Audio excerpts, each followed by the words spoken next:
Okay, let's talk about the CD-i. Now, if you notice, this says Magnavox on it, whereas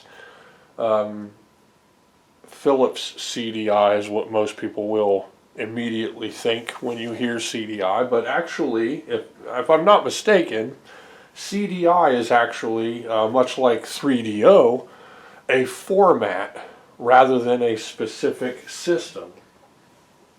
Okay, so they developed the compact disc interactive format, and then a hardware company could make their own version of a CD-i player. So there were several companies, I don't know how many, that made CD-is. The one that was made the most was by Philips, and I'm pretty sure Philips owned like the proprietary technology of compact discs.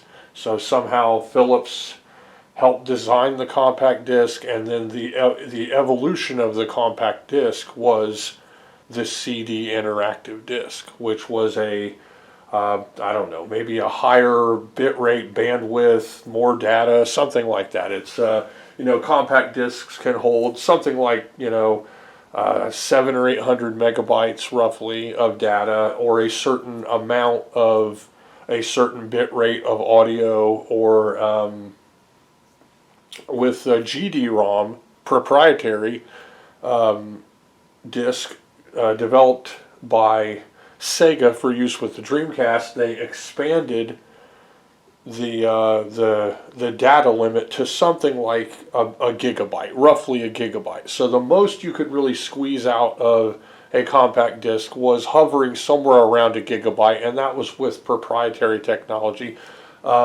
which was arguably one of the reasons the Dreamcast failed, or the plug was pulled kind of early on the system, was because all of the games that were coming out in the near future were going to be higher megabyte thresholds. The micro discs, the little compact discs, compact discs for the GameCube would hold roughly 1.2 gigabytes, which was, quite a bit more than a Dreamcast disc. And then, of course, the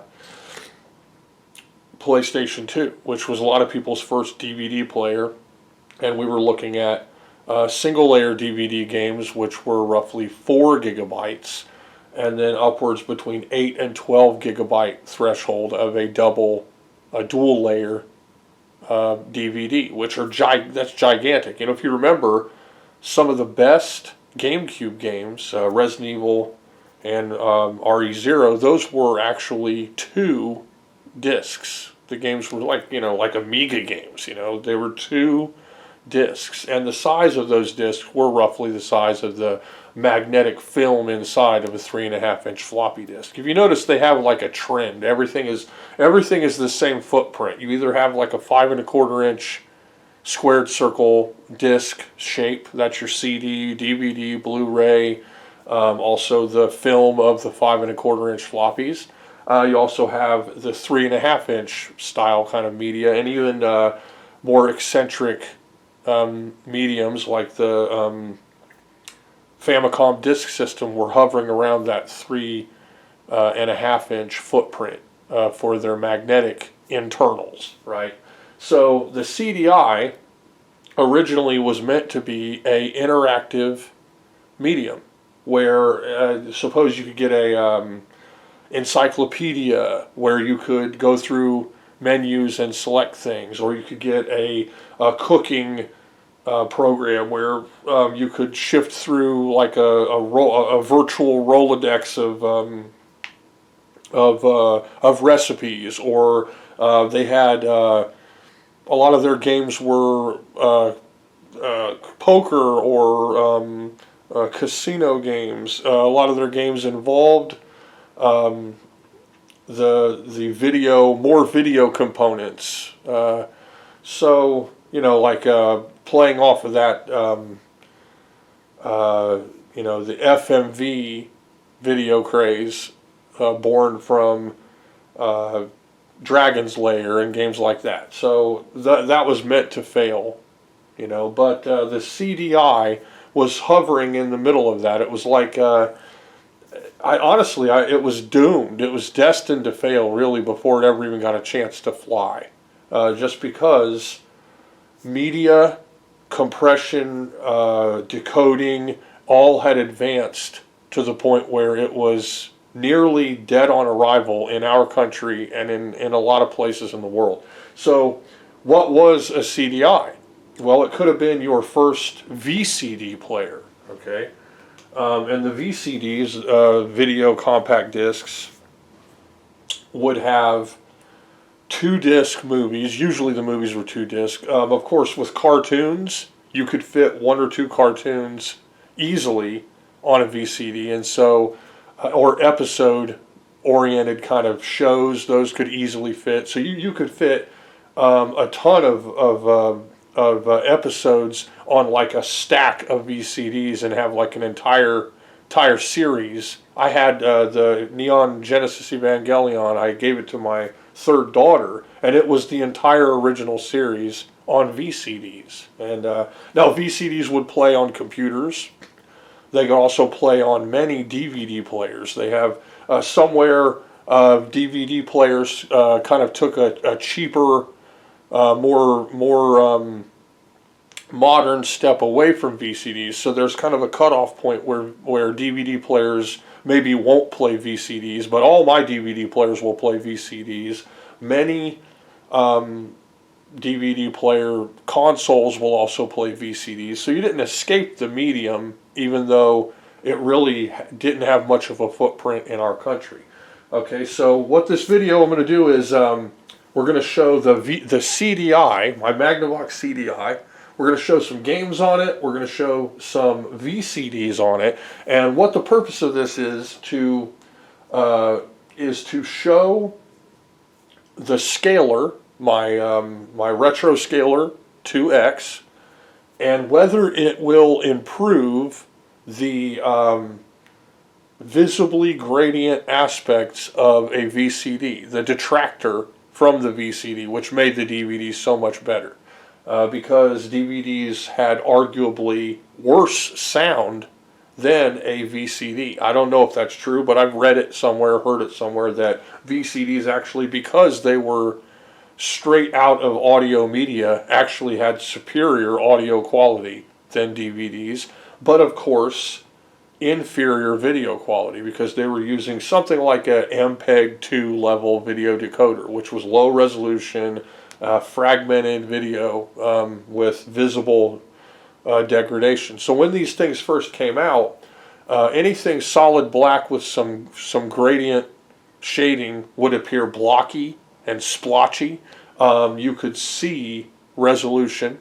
Okay, so the blocks, visible blocks in resolution, and the quality of these movies was also usually based on the source. So if they're taking it from kind of that earlier blurry kind of theater style film that worked great with VHS, but not so great with digital, then the VCD would suffer for that. And you could even see in earlier DVDs, especially with certain decoding, certain computers or earlier DVD players, that there was gradient and lower color artifacting in DVDs themselves. So those weren't perfect, even though they were much higher data threshold. Okay, so I like VCDs, and I have a massive collection of VCDs. Okay, so like VCDs can be, they fit within kind of a bracket of generational, movie. So you'll go pretty far back into things like Star Wars, which we have. This is the Star Wars trilogy box set. Okay, and this is actually all 3 VCD movies, and these were actually made after the first wave of effects were added, but not the later, more refined effects. So if you're looking for the weird-looking, low polygon count Jabba the Hutt segment where he's looking for Han Solo on Tatooine, and he actually talks to him. What originally was just a guy in a fur coat, like an animal skin coat. That was really like a fat guy, you know, and that was supposed to be Jabba the Hutt. And then later they said, no, we're going to turn him into a big nasty worm creature, right? So they changed it. Well, this is actually a English language release of all three of them. It came out in the year 2000, released by Lucasfilm, and it has the behind the scenes with George Lucas, and it's great. The audio quality is very good, and each of them is 2 discs to fit the entire movie in it. And some of the more appreciated practical effect and early special effect parts are in it, and then also some of the alterations that were made to prepare people for episode 1 and 2, which were about to come out. Okay, so but then of course later on they came out with even more additional effects. They changed lightsaber colors and lightsaber effects. They added more background characters. They added more stuff to all of the scenes. It was like, you know, adding a fresh coat of paint over it. Some people didn't like that. And there's actually been recently a kind of a surge in that in the desire for that original unfiltered work from 77 or 76 or whatever it was, or 78, 79, I don't remember. And to have it look exactly as it did, because they immediately started tweaking and dialing things for the home video market so that it was a different, subtly different experience for the purchaser. Now, in Eastern countries, and I'm going to go ahead and get something running here so that this isn't just me talking in front of a constantly darkening screen. So the Asian world, the Philips CD-i was actually didn't have a very strong presence, but VCDs did actually have a really strong presence. That's me right there. And so VCDs kept going well into the early 2000s. So a lot of movies that we loved actually had VCD going on there. Okay.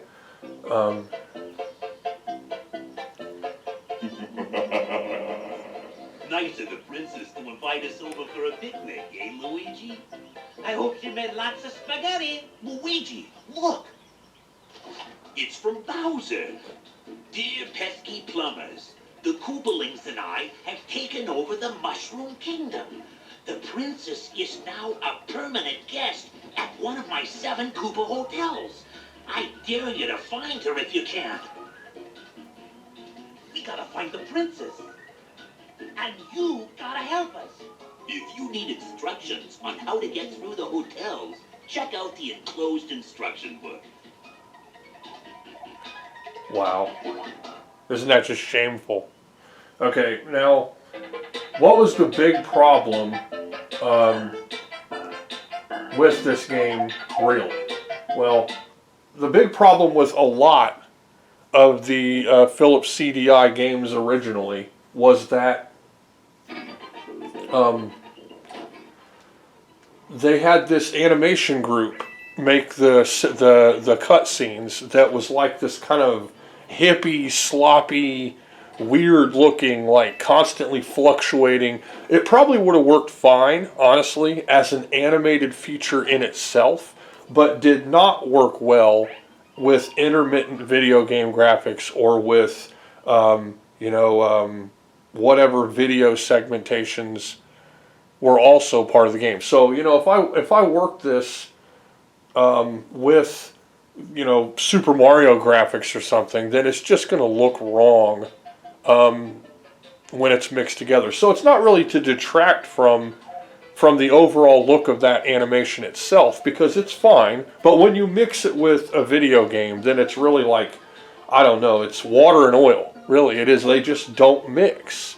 Okay? And, you know, I mean, it's kind of like if you were playing, I don't know, let's see, let's think of what it would be like. suppose you're playing Ninja Gaiden for the Nintendo, and then every time it did one of the cut scenes, it looked like Atari 2600 graphics. Then you go, oh my God, why'd they make it look like that? That's kind of really what it feels like. It has that similar kind of cringe-worthy feeling. Now in Hotel Mario, I'm sorry, but this is an excellent video game. Why is it an excellent video game? Why do I love this game? Well, first off, this is not Super Mario Brothers. This is like an arcade game with Mario. Now, I played Donkey Kong a little. I didn't like it that much. I liked it more on the 2600 or on the Atari computers and stuff because it was easier and funner and I could play it more. It wasn't such an immediate letdown when I put a quarter in it and then 30 seconds later I lost my quarter, like the arcade versions of Donkey Kong, right? It was this.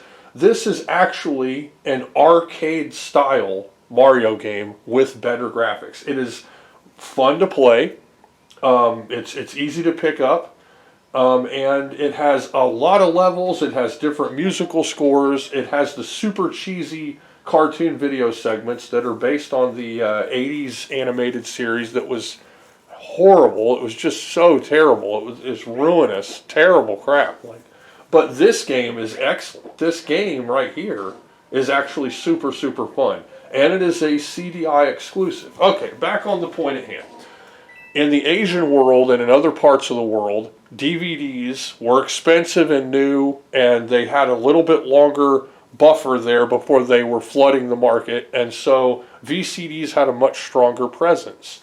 Now, they had this kind of idea that dubbing kind of sucked and it was too expensive. So dubbing involved hiring voice actors and a long period of time to try to cast someone and revoice all of their movies and stuff. So rather than do dubbing, they did subtitles in their own language, okay? And then they would just have the original English audio or whatever country audio for their imported movies. So what this in effect did was brought us extremely good movies like Star Trek The Wrath of Khan here. And if you'll notice, this has like a Japanese on the side there, or even more modern ones like Kill Bill. I have Planet Terror. I have a massive collection of VCDs. Now, and what they were really smart about it on a lot of them, that because they were letterboxed, they would always put the captions under the letterboxing. So it was never even over the actual screen of the movie. So really, if you want to watch these movies and you are an American, a lot of them will work in VCD players without a problem. And if you can endure some, some foreign language captions that you can't read or understand under the letterboxing of the image, then you can watch, hundreds and hundreds of VCD movies, and they'll be in English, and they'll be fine. There'll be nothing wrong with them. Now, what's the drawback of it? Okay, so you might be looking for VCDs, and then this is what I learned. You'll find Kill Bill, and oh God, Kill Bill. That's one of my favorite movies of all time. It is one of my favorite movies of all time. And it's cheap. Why is it such a cheap VCD? Let's pick it up for my VCD player. Well, the reason Kill Bill might be sitting around floating as a VCD less expensive than some of the other rare VCDs that you can buy is because of that same issue. Because it was translated using lettering and stuff instead of dubbing, and because it's completely in English, when somebody is speaking Japanese on the screen, they're not putting translations up on the screen. Okay? So where you have the modern English DVD of Kill Bill, if someone speaks Japanese at the bottom of the screen, it's going to translate what they're saying. But in this movie, it does not translate it. They don't need it to be translated. Or if they want it translated, their device will have something that will add an additional layer of translation over their video. But it's not prepared to translate to English because it's not made for the English audience. So there are a lot of movies more than you would think, that have Russian or Chinese or whatever other, weird eccentric European languages or Japanese in this particular case, and then you will not have a translation of it on the screen if it's being spoken. So a movie that's like that big time is The Last Samurai. You get The Last Samurai, it's an amazing movie. It's one of my favorites of all time. And but if you watch the VCD of it, and it's one of the foreign made, but it's subtitles only, it's not dubbing, well, get ready to be confused for about 2/3 of the film, because it is not translating Japanese for you. It doesn't need to, because the people watching it either already understand it, or they're having their device add an additional translation layer of built-in subtitles to translate to their Chinese or other Asian language. So you won't be able to understand the Japanese that's being spoken in the movie. Now me, I really don't care. I've seen the movie 1,000 times, and I could probably tell you what they're saying in Japanese just because I've seen the movie so many times. But it is a kind of it's a trick with VCDs when you buy these foreign ones. Now, when you watch a VCD, the video quality, after you've been spoiled by DVDs, you're just going to go, wow, this looks like, Windows 95 internet video. Like, it looks low resolution and the colors splotchy and all that stuff. But it can be a fun experience. And the CDI has a video module. It's a decoder module. Like I said, this compares to roughly MPEG-2 level video decoding. And it was expensive. And it plugged into the back of the VCD, or of the CDI, plugged into the back of the system, and it enabled the CDI to play VCD movies, but it also enabled the VCD MPEG-2 level decoding and the format to exist on certain games. So if you don't have the VCD module for your CDI, there's a good chance a lot of games will not work, not just VCD. So if you see a CDI and it says no VCD module or no video module, and you go, oh, that doesn't matter, I only want to play it get it for playing games. Well, a lot of those games also require the VCD video module. You won't be able to play those games. This is probably one of them, because it plays cartoon video segments that are probably using the VCD module. Now, there's probably a handful of games that don't use it, like maybe Namco Museum or some of the different versions of Tetris that have been made for the system, things like that. Those might not have any MPEG-2 video segmentation, so you don't need the VCD video module. Okay, now, why to buy a CDI? There's probably really no logical reason other than nostalgia, or you're a collector, or you want to play these early meme creator cringe games like Hotel Mario or Wand of Gamelon or whatever, Zelda's Adventure or whatever. Now, I'm going to say it, I'm not British, okay? I'm not British. I don't live in the UK, okay? You can tell. Right, I'm an American. I live in Indiana. All right, but I do like some of these cheesy games. I like them, and a lot of them are actually very, very good video games.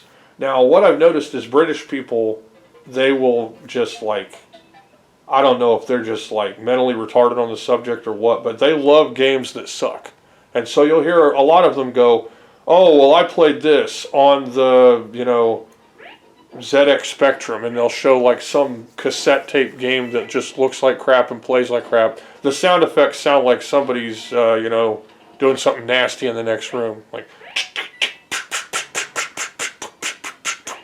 that's the only sound you're getting out of the video game. Okay, but they love that game, and it's the greatest game ever, and they remember playing it, so they're conditioned to love shitty video games, I guess. And I've never heard anyone praise shitty video games more than Brits. It's just like common practice. Brits will praise shitty video games. But I'm not that far gone. Okay, there are a handful of ZX Spectrum games I would love to play. True. Usually they have, you know, beautiful girl main characters and stuff, and they did a really, really good job on the game. That'll draw me in. I'm not playing R-Type on the ZX Spectrum, okay? I'm not playing, you know, Golden Axe or Altered Beast or something on the ZX Spectrum. But the CDI does have a handful of really good games. And, you know, part of the big argument against Sony or Nintendo with regards to the generational competing media platforms like maybe Saturn versus PlayStation, or Genesis versus Super Nintendo, or you know, Atari versus some of the other ColecoVision or Intellivision at the time. The argument in favor of the lower quality or the smaller library systems is that, you know, quality over quantity. Of course, it's always quality. If I've said this in several videos, if a game has the best looking graphics, the best sound effects, has the coolest storyline and the voice actors and great CG, but the gameplay sucks, then the game sucks. But if the game has relatively low quality graphics, right, or no sound effects or low quality sound effects, okay, but the game plays very, very good, then the game is good. So an example of the latter would be Pole Position. If you see a comparison of the Namco arcade game Pole Position sitting right next to the Atari 2600 version of Pole Position, you're just going to be stunned, because the 2600 version plays almost exactly the same as the arcade game. It doesn't look exactly the same. The graphics are, you know, not as good, but that game is fun. It's an excellent video game. Once you play it, you're like, oh my gosh, this is an awesome version of Pole Position, right? And if you play some of these CDI games, they are actually, some of them, very high quality versions or high quality exclusives that you can only get on that system. So yeah, don't buy one. Okay, now if you see a Philips CDI for sale, there are two different conditions that you will get it in. Okay, and that's if it says that it works. Okay, it will either be about to die or modded so that it won't die. That's the two different conditions that a working CDI will reach you in. There is one CDI that I know of that actually has a 3-volt battery that can easily be replaced. And there's only one, and it's the most expensive one, the most compact one, and it was one of the last ones to be made, and it's the rarest one. But all the other CDIs have something called a timekeeper chip. And the timekeeper chip, once it fails, destroys the system. It's like those the immediate kill switches in Capcom games. If you own arcade machines, you'll know all of those old Capcom boards. They were like modular. They were a gigantic, like snap down piece. It was the PCB inside of like a cool looking plastic shell, and this would snap down into a little holder that you could swap games out for. Street Fighter Alpha, Alpha 2, whatever, Night Warriors, I don't know, whatever those were called. You know, there were probably a dozen games for it, but inside that main base was like a fuse chip thing, and once that died, it just killed the entire thing. And so those don't work anymore. I don't know if they can be repaired or whatever. CDIs, though, they have that same thing going on. There's actually a chip in it called the timekeeper chip, and inside that timekeeper chip is a 3-volt battery. And you could get roughly, based on usage, something like 15 to 20 years out of that timekeeper chip. So it lasted a long, long time. And it's dangerous, because if a CDI wasn't played much, you'll get it, and then it'll seem to work okay, and then the timekeeper chip will kill the system, and then you'll turn it on one day and nothing will work right?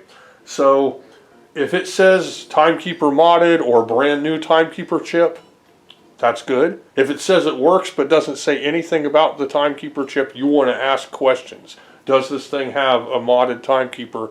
Does it have a new timekeeper? They sell new old stock timekeepers, but that is a battery waiting to die, sitting inside that chip. That is 20 plus, it's 30, 40, whatever, how it is too old and it is not going to work right. So the only thing you can really do is get a modded timekeeper chip, which is a 3-volt battery. Now to get to that battery, you have to physically Dremel, drill, or butter knife chop your way into the silicon of that chip. And when you get down in it, you'll be removing and replacing the 3-volt that's inside it, and then you can put a new 3-volt in it, and your system should in effect last forever. Okay. So now what we're looking at is one of, if not the best offerings for the CDI platform. And it's called The Apprentice. Okay. Has nothing to do with Donald Trump. Okay. Well, unless somehow Donald Trump is this little apprentice guy, I don't know. Or he's the boss, I don't know. This game is absolutely excellent. It's very high resolution, very high color. It is exceedingly good gameplay. It's a platformer, very difficult, very well thought out, well programmed. It has its own look, cartoon style art. That is unique to this artist, unique to these types of games. I think, what is it, like Lucky Luke or something like that? There's a cowboy game that does the same artwork. There's several of this artist's style in a handful of games. This was, in my opinion, the best one. It is a complete video game, whereas some of the others were never completed. Now this game has a code system that actually is, NSFW artwork. If you'll notice, there's a lot of like pretty girl statues all over the place with like, half-worn toga-looking sheets wrapped around them and stuff, right?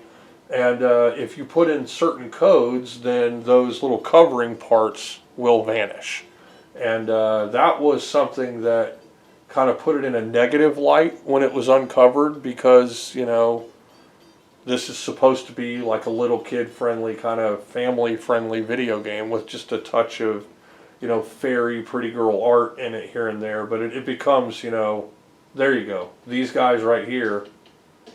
And that kind of gives away, what's going on here. So, the resolution of the CDI is actually high enough to where using screen softening is almost unnoticeable, but it is noticeable. And so that made me wonder, what if the VCDs were using the 2x scaling 2x screen mode, where it actually completes the edges of pixels, it rounds the edges of the pixels.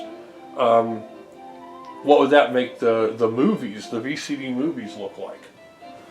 Okay, so yeah, again, only get a CDI if you're a collector or you remember it. Maybe it was the only system your nerdy parents would let you get, and so you played this game and only this game, whatever. Believe it or not, we went outside in the 80s and 90s. Okay, we went outside to talk to other people. We went to their houses. We actually were physically around other people. Okay, we didn't wear masks. We didn't have avatarial presences. It was a lot harder to deceive each other because you were in each other's living room. Okay, and we rode bikes and drove cars around, and you had to go places to buy things. I know it doesn't seem possible, but that's how things were long ago. Long ago, children, if you wanted something, you had to go away, and you had to be around other people and talk to them, sometimes even make physical contact with them, like touching, handshaking, hugging. In certain countries, they would kiss you on the sides of your face just meeting you, okay? It's really weird that you had to do that, and you couldn't lie to each other as easily. You had to You know, your avatar couldn't look hot if you currently didn't look hot. You looked the way you looked, and people could see what you looked like. So, you know, it was harder to Photoshop your appearance when your appearance was actually reality. Okay. Now, my wife, back when we were together, played the crap out of it. She was so good at this game, and this was one of her favorite games. And I think she beat it. She might have beat this game. This game is extremely good. It's a CDI exclusive. Okay, another reason you don't want to buy a CDI is they actually do have emulators now. And what I wanted to do, if I had lots of money and friends and stuff, I would probably be doing this, is get a development kit that uses C or BASIC or something easy to use to make endless games for this system, because just look how great the graphics are and how great the animation is for this system. It's totally underappreciated for how really, really good the graphics capabilities are. Very, very high quality. It's like, this is like, you know, I want to say it's like 32-bit, but maybe not. Maybe it's like very, very high color 16-bit graphics. It's extremely high quality. Now we're looking at 1994, okay, when this game came out. Arguably the best CDI video game, because there's a lot of crap mixed in there, mostly because of the FMV craze, but it's out there. There's a lot of crap. Okay, so we're going to turn on 2 times. We're going to turn on this right here. Believe it or not, is just pass through. This isn't with the you know, with the resolution doubling even. This is just pass through. So it looks so good just with pass through. Like, I wouldn't mind just leaving it in pass through mode through the RetroScaler. But I'm going to go ahead and turn on double resolution. We're going to see that now.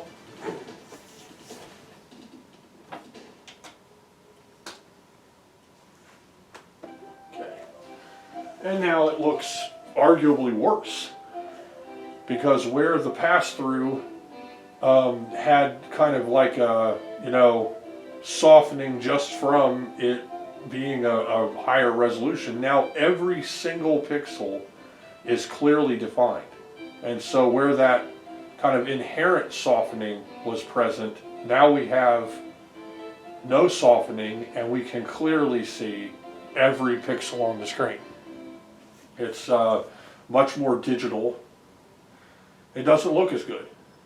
It really doesn't. But we're going to watch a little bit here. Yeah, but you can read that font much more clearly. Every single pixel is clearly defined. And the CDI had a very high color count and was a higher resolution, mainly for VCDs. I think it might have been, I don't know what it was, 640 by 480 or, you know, something like that. Now, our first CDI we bought, and it worked, and we didn't know about timekeeper chips, and it died. So, and I think we have its, you know, shell somewhere. Okay, this doesn't look as bad as the, you know, the picture. It looks good. Every pixel is clearly defined. The screen is now matching the system's resolution perfectly because of the scaler. Now let's listen to some of this music.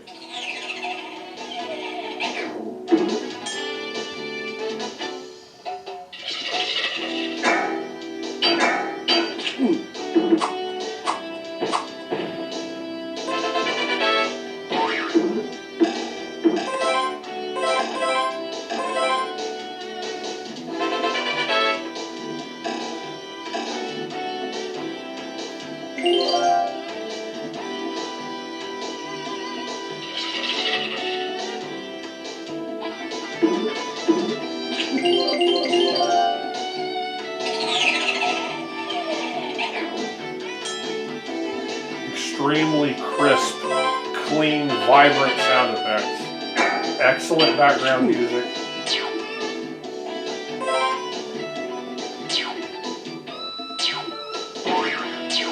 And it's a difficult game, but the it plays great. The gameplay is spot on. Now that will bring me to another thing I'm going to talk about here in a second. Okay, now let's go ahead and switch it to softening mode. It's about to go back to the pretty girl singing. Okay, here we go. This is softening mode. Okay, well, we got the title. Now, it's soft again. It maybe looks a little bit better than pass-through because it's the actual resolution with the softening. And the edges of the pixels are all softened. You know, it's arguably better than pass-through. I think it looks better. You can see it. You can see the rounding of the edges on everything. It makes it look more, just higher resolution. Just slightly higher, like maybe double the native resolution. Okay, didn't do the pretty girl scene. Okay, whatever. There we go. And there we go. That's softened. All softened.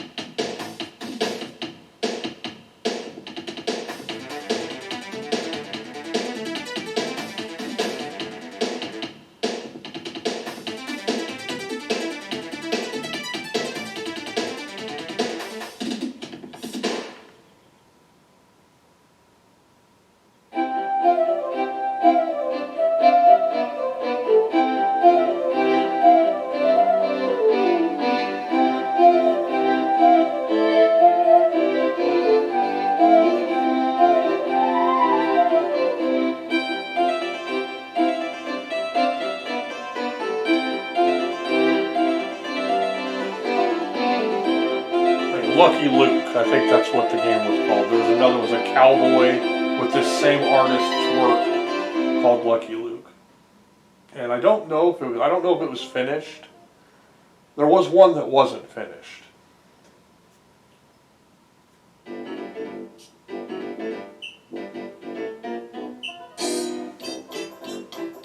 That's high fidelity, excellent sound. Okay, we're going to bring it down a little bit here. One of the problems with the CD-i, okay, and I'm going to go ahead and start a different game before I talk about it. Okay. Whew.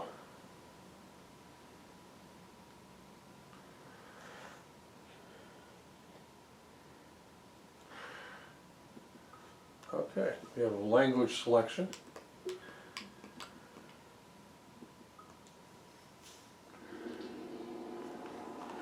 This was the controller that a lot of people got with their CD-i. And it's a video playback controller. Okay, this is an analog. This is deceptively complex. It's actually only 2 buttons. It's like play and stop or pause and skip, kind of built into it. Sensor, and this will aggravate other sensors that you might have in your house. This will like wreak havoc on the frequencies in your house. I wouldn't recommend using this to play anything other than maybe card games or you know, like if you've got a poker game or a casino game or an FMV game, then it will be okay because you don't need whatever video game style controls. There are 2 other controllers that were made for the CD-i. This one, which is based on the Gravis gamepad. This is a Gravis gamepad. It's identical in every way to the PC Gravis gamepad. Before the Gamepad Pro, this was the Gravis gamepad. I had it for the PC. It was white and had like red, green, blue, yellow buttons and a blue gamepad. And it was one of the best gamepads, probably the best gamepad for a while that you could get for your PC. I have a Gamepad Pro for my PC now, and it's exactly the same as the original PlayStation controller, except the thumb pad is actually a lifted thumb pad. It's not the 4 little chickle key pressed thumb pad like the original PlayStation. There's also a 3-button pad with a arguably better thumb pad, It looks kind of like an evolved form of the Sega 3-button pad, and that's the rarer one and sought after. I wish I had one because I've heard it's actually a really, really great gamepad.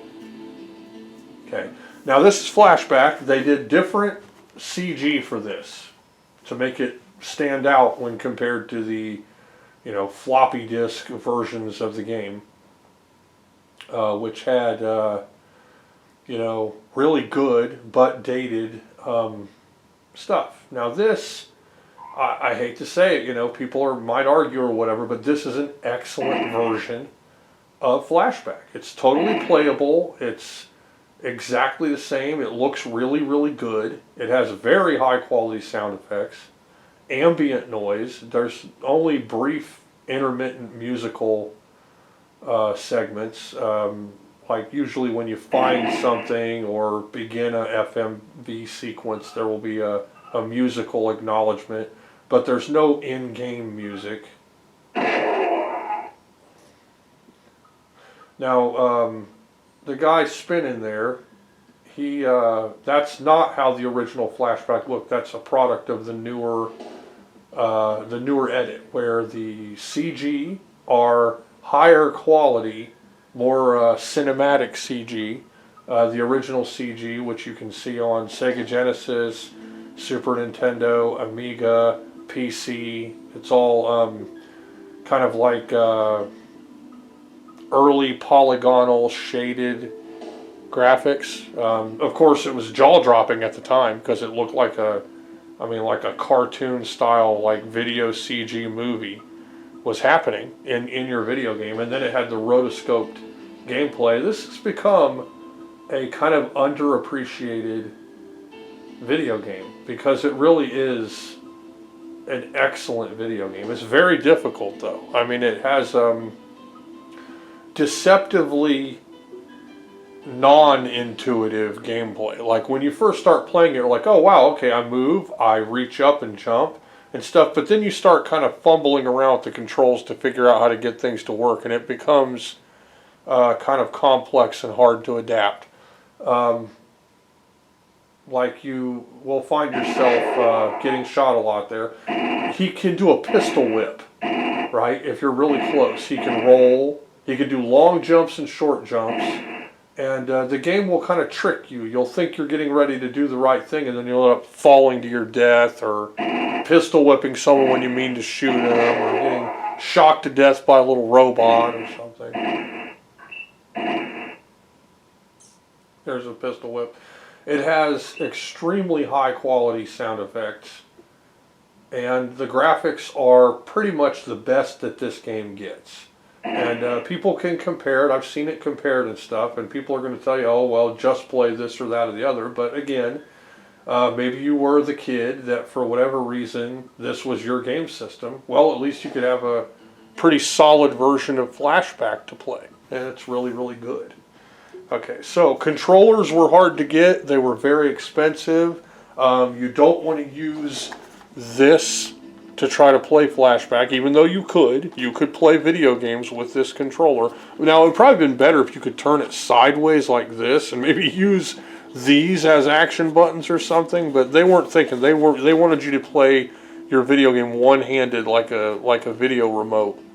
And again, for interactive software, this is perfect because this is as complex as you would need to emulate a mouse with one hand, and then these buttons were easy to reach and were essentially a 2-button mouse to click on stuff. You're playing poker, casino games, whatever, this is fine. But if you're playing, Hotel Mario or basically any of the video games, then you need a controller. And they're very difficult to find. But today, they actually have a adapter that lets you use Sega pads on the CD-i. So get one of those for reals, because a Sega pad on this system would just be butter. It would be perfect. It would be, it would fix it.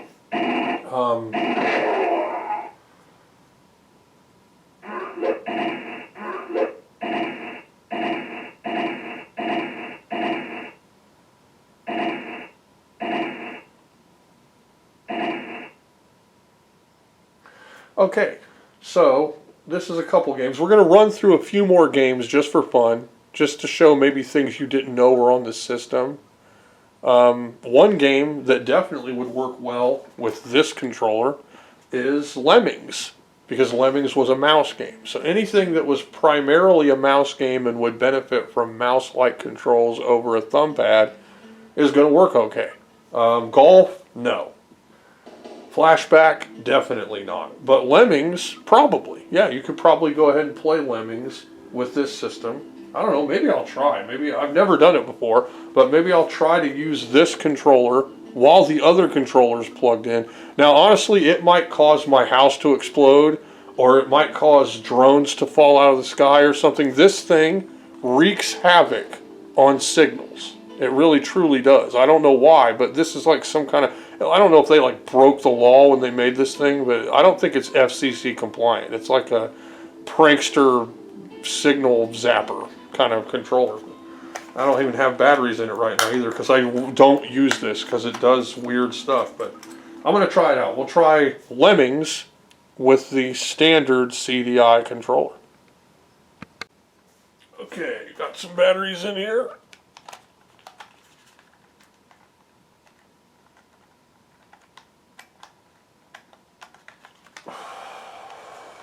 Now, every time you move it, there is a light on the front of the display that says, oh yeah, that's doing something.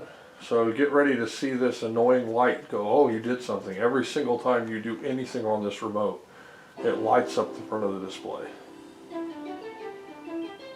Now, there was a wave of used CDIs being sold. Some of them said they were modded, some of them said they weren't modded but still worked, some of them said they didn't work but could be modded, maybe they weren't dead yet, or whatever. And they would all come in varying degrees of form, quality, and function, but one thing was common with them. They would come with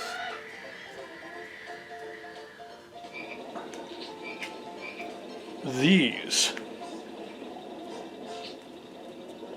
See if you can see that. It says demonstration. I'm going to light it up here. There we go. Now if you notice that says Hotel Mario, demonstration disc not for resale. Now the company distributed these to sell the systems, and in a store that would be what is inside the system and you could come up and play it. They are the entire video game. They're not actually demos like a little bit of the game. They are the entire video game on the disc. They just didn't have the print, label, case, instructions and stuff. So you'd have all kinds of those on all of these systems that were for sale much, much later. So I actually have many of them because when I got my original CDI that ended up dying, it came with some of these discs. And then later when I got my replacement CDI that had the Timekeeper chip mod, it also came with more of those discs. So the discs I have that are the demonstration disc not for resale are okay, Hotel Mario, which is a little bit blurry. I'm sorry, I'm not messing. I've got this set up so that it won't go out of whack. So it's going to be a little teeny bit blurry here. Hotel Mario.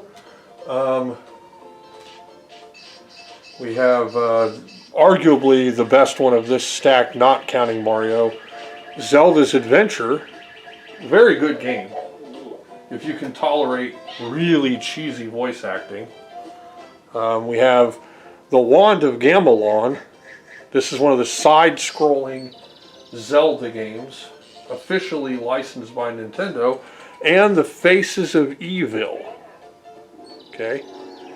And I think one of them is my wife's face. Okay, so we have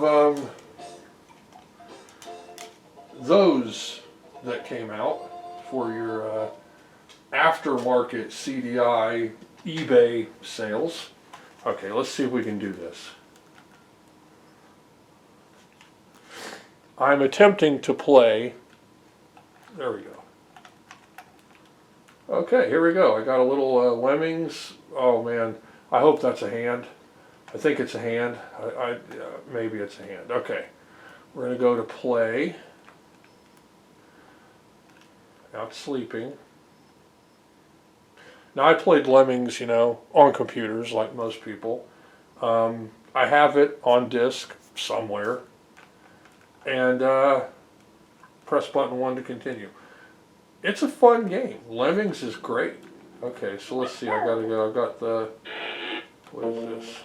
Wait. No, dig. He's a digger. They're all diggers. So really, all you need is one digger. Even though they make it look like you can just assign everybody digger capabilities, really you only need one digger. And then once he lands, you want to. I think you have to tell him to stop digging, or he'll stop digging. Yeah, he stopped. Okay, that's it. That's all you have to do for this level is just click one digger. Now, a digger when I was little was a kid with brown fingernails because they dug in their own butt. Okay. And my mom would call a kid a digger. If you see a little kid and they had like nasty brown underneath their fingernails, she'd be like, that kid's a digger. Because they would dig in their own butt with their fingers. And so they'd have crap under their fingernails.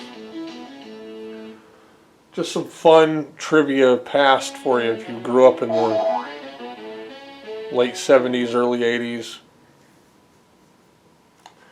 This works. It works great. Okay, I'm rolling this thing around. I try to get it here so it doesn't want to if I move it up high enough to actually be seen on the screen. It's like it's got photons in it and it knows it's being looked at, so it won't work. But I am using this remote to play Lemmings. It's got a little zapper. It's sending the zapped signal to people outside. Hopefully there aren't people like with their pacemakers suddenly stopping as I use this. I don't know. I hope they're not like, there isn't like a satellite, being triggered by this and, aiming missiles at my house or something. Who knows what could be happening. These wreak havoc on stuff. I've said that. Okay. Here we go. Yeah, the umbrella. If you don't enable each of these to have an umbrella, they will die right here. So let's put this here.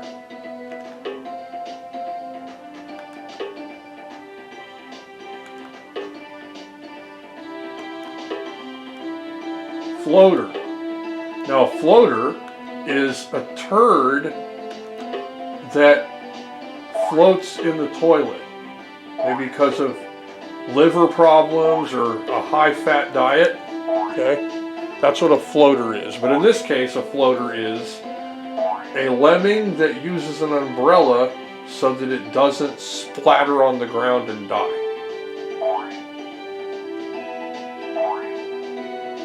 Now, one thing that's arguably controversial about lemmings is that you can order them to self-detonate. Okay, so you can actually tell a lemming to destroy themselves. Sometimes it's necessary to complete the level. So you're meant to, there's a quota. You have to rescue a certain number of lemmings, and then you complete the level. And if you've met your quota, but you don't have enough job assignments to give a lemming, then the only way to complete the level within the time limit is to command that lemming to self-detonate. I gotta say, this is pretty intuitive. I'm actually playing it left-handed. Okay. Now, what you gotta do here is tell him to stop them. There we go. Now, the next one that lands, when he gets about right here, you tell him to stop them. And again, this is a self-detonating level, where you have to command the stoppers to explode. Because I don't think you can tell them to stop blocking. I might be wrong.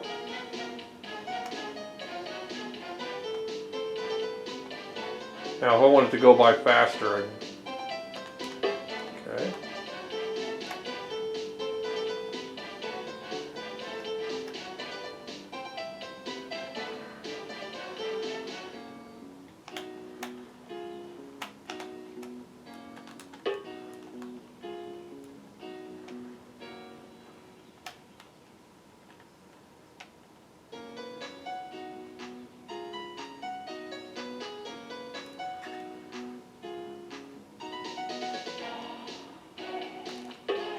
There we go.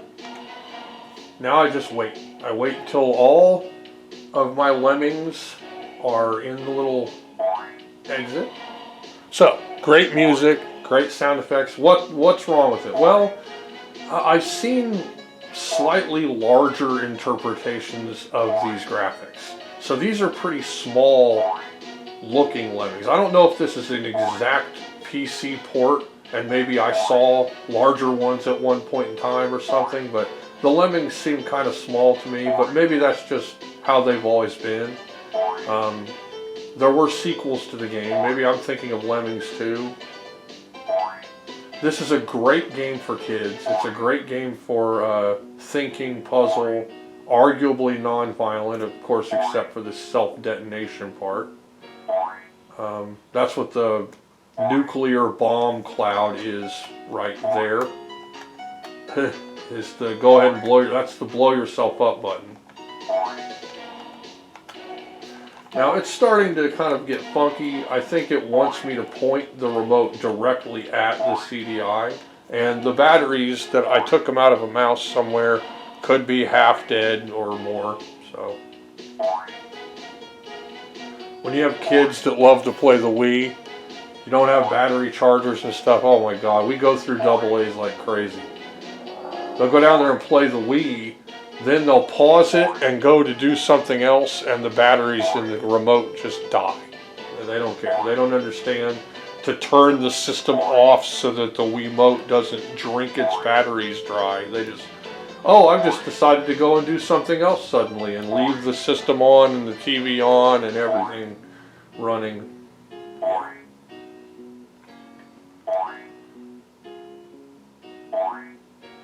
Okay, let's watch some self-detonating lemmings. Oh no! Had to double click the nuke. They were making sure I didn't accidentally click it. There we go.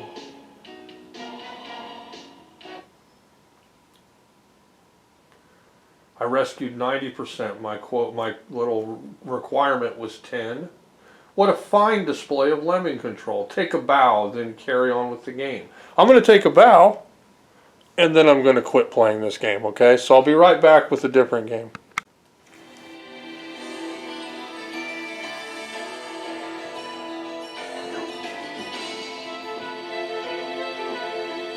Now, because this was a interactive media system in its beginnings, there are adult-only video games, like Voyeur, certain poker games that are adult poker games, stuff like that. And they're arguably good, I guess. You know, I mean, I don't know. I tried to play a strip poker game on the Atari 800, right? And the poker was excellent. Right, and I was actually surprised at the level of detail they'd accomplished with an Atari 800. But still, those things aren't for me. That's just not my thing, right? But that stuff does exist for this system, if you're into that. I mean, I love a good poker game, and why not have some pretty graphics and stuff going on? But I don't know. It's a,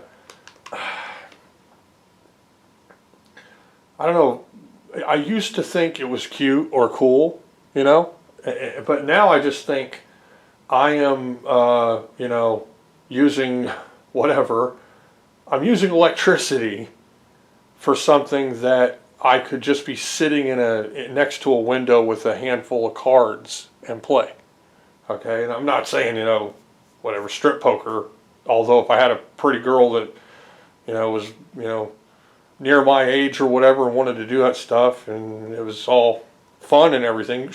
I've never done anything like that. I don't really think about that or want to do that. But my point is that you don't need an archaic, you know, video game system that's worth hundreds of dollars, it's sought after stuff, to play poker. You need a you know, a bicycle deck and then sit down and play poker. So, like chess.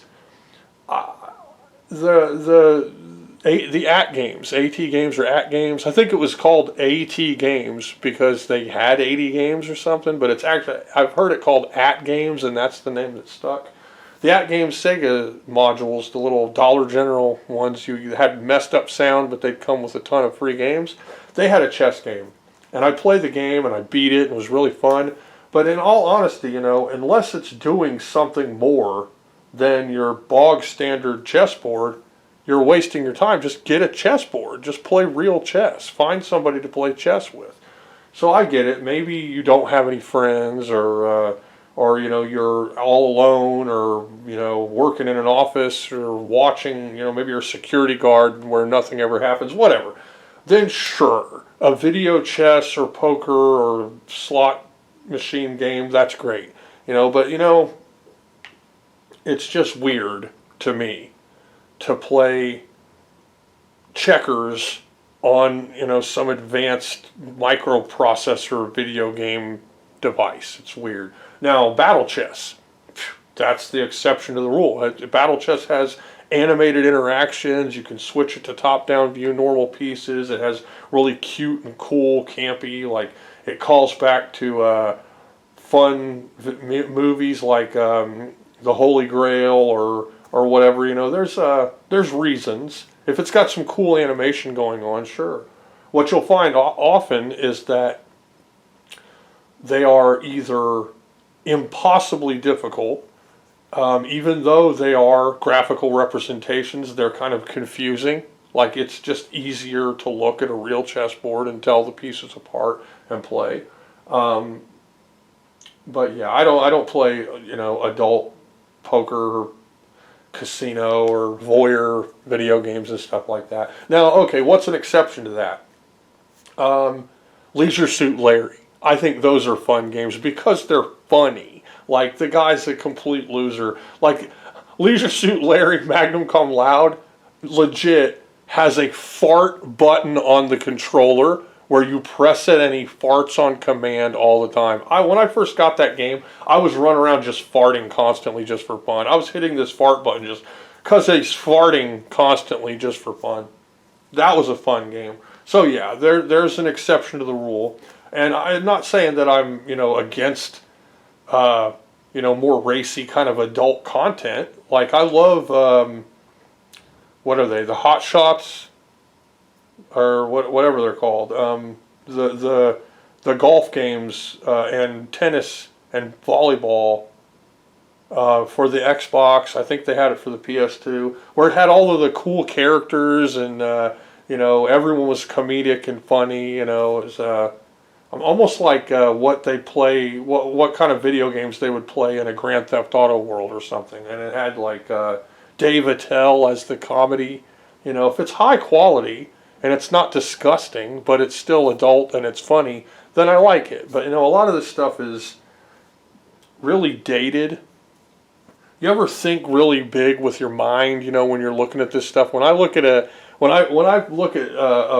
adult poker game, right, or an adult casino game or something for one of these systems, one of the first things that pops in my head is, how old is that woman now? Like, I'm looking at it, she was like 35 when she filmed these video segments. That was 35 years ago. That means she is 70 years old right now. Okay, we got Namco, Miss Pac-Man, Galaxy, and Galaga. Of course I'm going to pick Galaga. Back to the controller, and it worked fine with the remote and this plugged in at the same time. And this worked fine with Lemmings too. I went ahead and just, you know, moved around the controls before shutting it down just to kind of make sure everything was good there. This is kind of taking a longer time to load than I think Galaga would take to load. Maybe it's deciding that it doesn't want to load the game. There we go. Okay. Let's see if this works. Yeah, okay.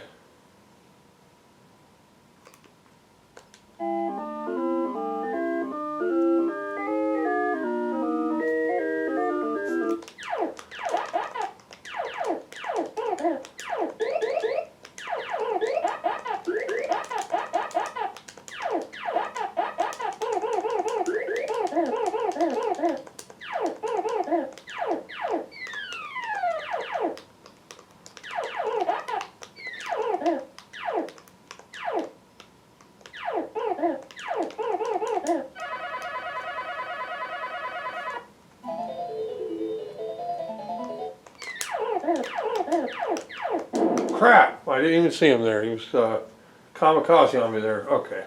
This is what happens every time. You know, you try to do the thing where you can get the extra ship, right? There we go. And you end up losing a ship, so that's all you have left. Oh! Crap, yeah. They even blew up both ships.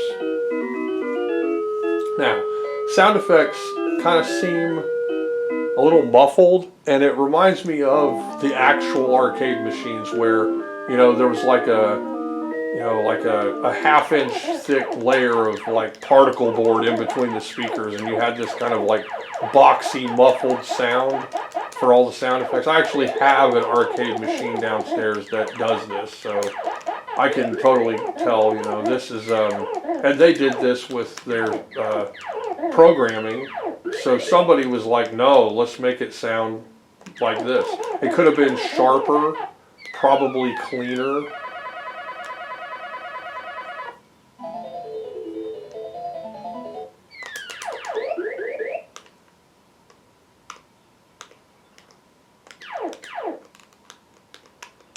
Plays good. There's no lag, there's no delay or anything.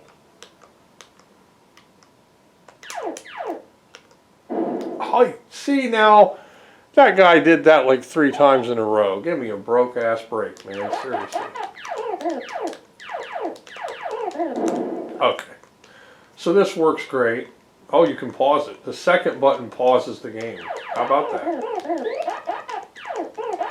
Now, one thing that the CD-i did very, very well, that the PC Engine could have totally taken a lesson from, was I am sitting at the very end of my bed playing this from across the room, partly so I can monitor the recording of the game, but also because I like to sit kind of far away from the TV a little bit. The controller cable is ridiculously long. Like, this cable is so long, I'm not even anywhere near stretching it out as far as it can go. I think it's something like a 12 to 15 foot long cable. It's really seriously super long cable. They meant this to be in your console at home, and if you're going to play, you're sitting on the couch, which is 20 feet away from the TV. They weren't like, you know, oh, let's cut costs and give them a 3.5 foot long cord like the PC Engine did. Like someone's going to be playing their PC Engine and literally have their PC Engine right in front of their body while they're playing it hooked up to the TV.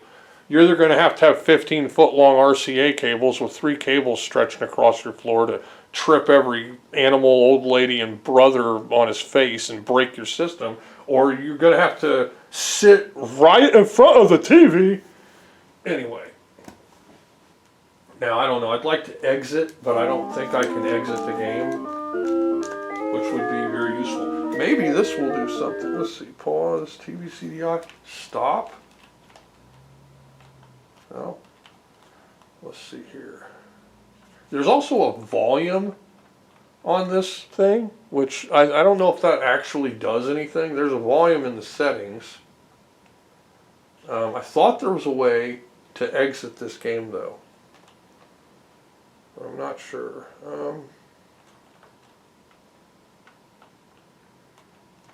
Yeah.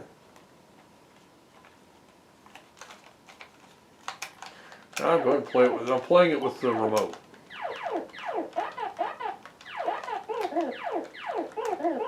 It's terrible.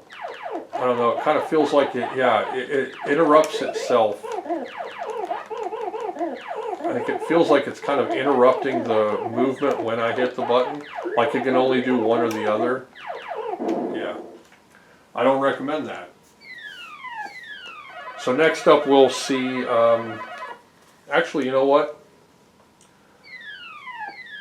Yeah, there we go. I'm going to let the ship get blown up and see if it gives me a chance to exit. There, game over.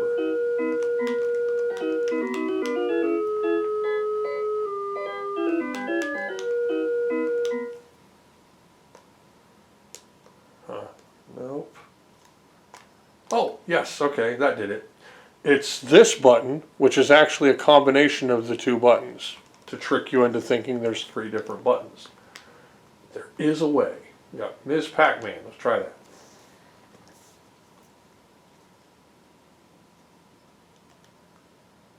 wow, she looks really cute there. She looks decidedly innocent. She doesn't have her whorish streetwalker level of lipstick. That's like her high school picture before she screwed up and got married, or not married. She had a kid, out of wedlock, married Pac-Man, stole his money and his fame, and then left him with a bastard child, and changed her name to Ms. That's what that little that MS is. That's not Miss. That's Ms. Pac-Man. She's a mistress. She left him. So it's probably because of her pill addiction, right? Like Pac-Man got her into pills, but then he started doing side quests and stuff where he's like eating fruit, he has a balanced diet, and he has people protecting him, That's Pac-Man 2. In Pac-Man 2, he's no longer addicted to pills, but Ms. Pac-Man, she'll never give him up. She's not going to give up the pills. Pac-Man Jr., I feel sorry for him. He's like a crack baby. I mean, he's twice as fast and confusing. He doesn't know if he's playing pinball or eating drugs or what he's doing. I don't know. Okay, now what is wrong with this? This is a Miss Pac-Man game where you can't see what's happening at the top of the screen, which makes it nearly impossible to strategize against the monster ghosts. So I need to know what the heck to do by looking at the entire screen all at once. But if I can't see what they're doing, then I can't strategize against them. So it makes it very difficult. I've never liked scrolling screen Pac-Man games. I think they suck. Oh, see, now I thought the blue ghost was a blue ghost, but he was actually not a blue ghost. He was, in fact, a blue ghost. Okay.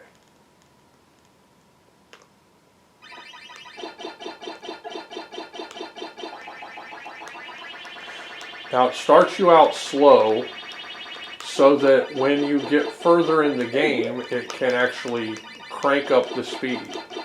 The control is okay. This is basically a high-resolution version of the 16-bit Ms. Pac-Man scrolling screen. I don't like them. I would rather play this on the 7800. I would rather play this on the 2600. Why? Because it shows the entire screen all at once, and I can actually see what's going on and react. See, now when they're up above you on the part of the screen you can't see, you don't know where they're going.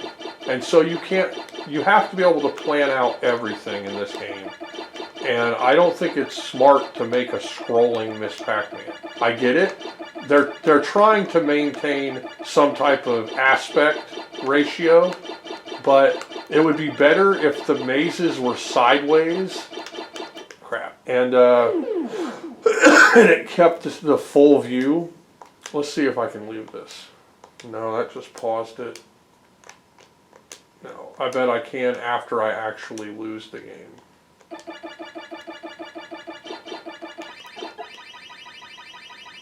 See, right now, I don't know where that ghost is. Someone said they're monsters and not ghosts. I've heard them called ghosts my entire life. And I was born in 1976. I have never heard Pac-Man bad guys referred to as monsters. I have only heard them referred to as ghosts. But then someone said, they're not ghosts, they're monsters. Okay, I don't know how they're monsters and not ghosts, but I'll let them have it.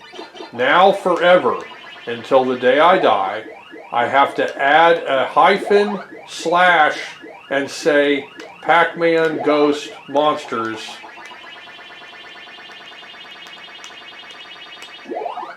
Because ghosts is not accurate. They're not ghosts. Okay, that was good hit detection. I was in his ghost sheet, and I wasn't close enough for him to kill me. Right? So it's good.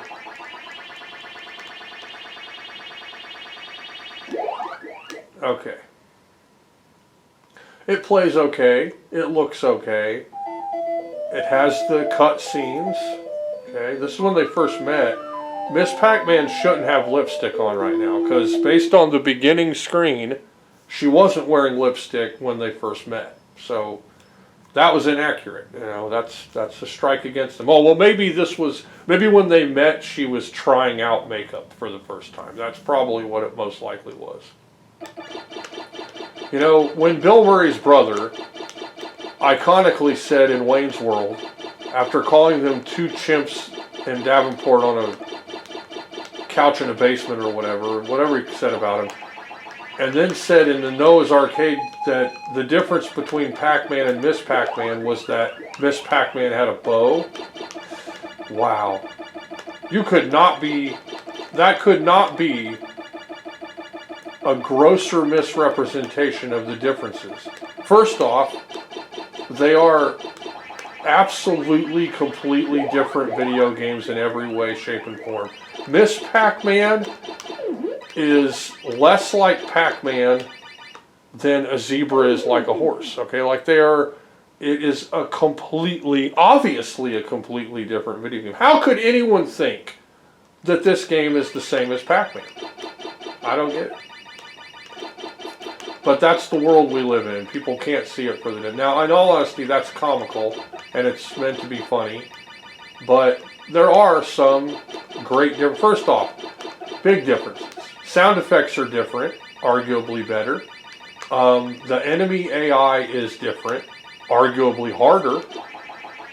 The fruit prizes rove and move around the screen, which I like. I think it's better that way. If I can get that bastard, yes.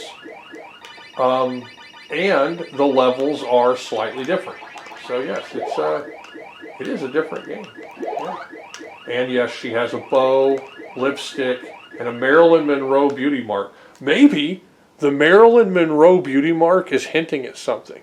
Maybe Miss Pac-Man is transgender Pac-Man. And how would they meet each other, though, if that's how it was? Unless, of course, there are more than one Pac-Man. Like maybe they're Pac-Men, and that this is the original Pac-Man. He was like looking in the mirror, and he was not happy with how he looked.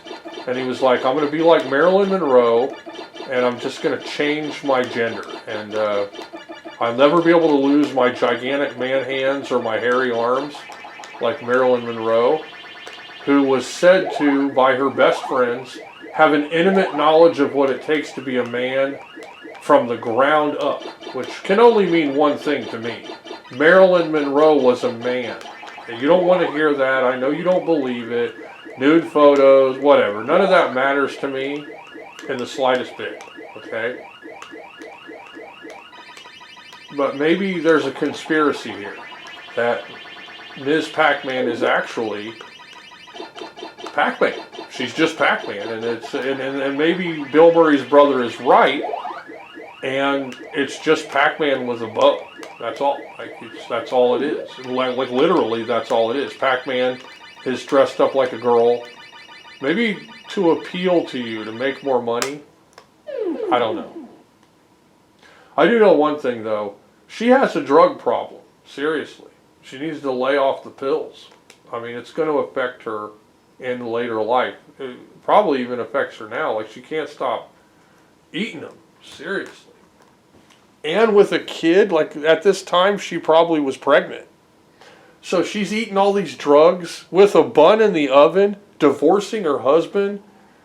She thinks she's more famous than him. You know, they even said that in the commercials, that she was more famous than him and stuff like that. Like, we got mental health problems, young pregnancy, dealing with, image issues while addicted to drugs. I kind of feel sorry for Miss Pac-Man, honestly. Okay, now, of course, everyone now knows about Nintendo and Sony breaking up with each other and Sony taking the CD player in the divorce. Okay, and Nintendo was left without a CD player, wondering what the heck to do. Philip came along. Nintendo was emotional, disconnected, and, kind of on the rebound, and said, okay, I'm going to get in bed with Philip, and we're gonna make a CD baby together. And the CDI was that baby. Now that's why they're actual Nintendo IP on the Philips CDI format. This is Super Mario's Wacky Worlds. Now Wacky World is actually a Sega property because they made a kid game where you could make animated storybook that you colored and had iconic characters like Sonic and Tails and Toe Jam and Earl and stuff, and it also had a music maker, and it was basically a living activity book for little kids. And one of my kids' favorite games. Every one of my kids loved Wacky Worlds. Okay, now this though was going to be a this is a demo of what would have been Super Mario World. Okay, and so this is Super Mario's Wacky Worlds. What we ended up getting was Super Mario World. Okay, now I don't know what of this will work. We're gonna see. Let's see if grease works. I don't know. Okay. Where did this music come from?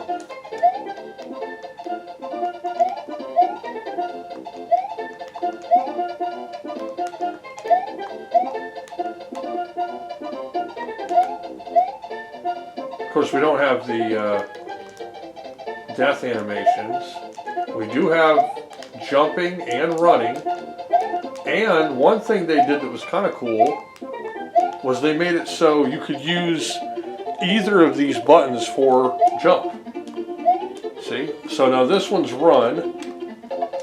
And then if you say, oh, well, I want to play like this, like a crazy person, yeah, so you can actually reverse it. But they didn't break the cardinal rule of jump games where jump and run are, you know, in the right spot. You can actually run while holding the button and then jump using this controller. They didn't screw that up. Okay. I don't know what level of completion this game was at. This might be it. This might be the actual real deal. You can tell the music is Super Mario World. So they had this track done, probably from Nintendo. This is Mario as he was in Super Mario World. Now one thing you can do here, because the button I'm pushing is actually the combination button, is if you hold on to it, he's running. So I can run, then hit the button a second time to jump.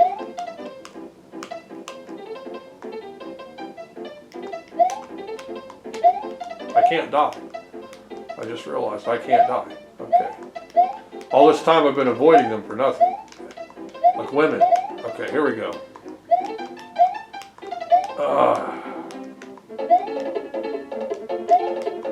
That's, I don't know, I guess somebody came up with an idea of making a giant wooden horse.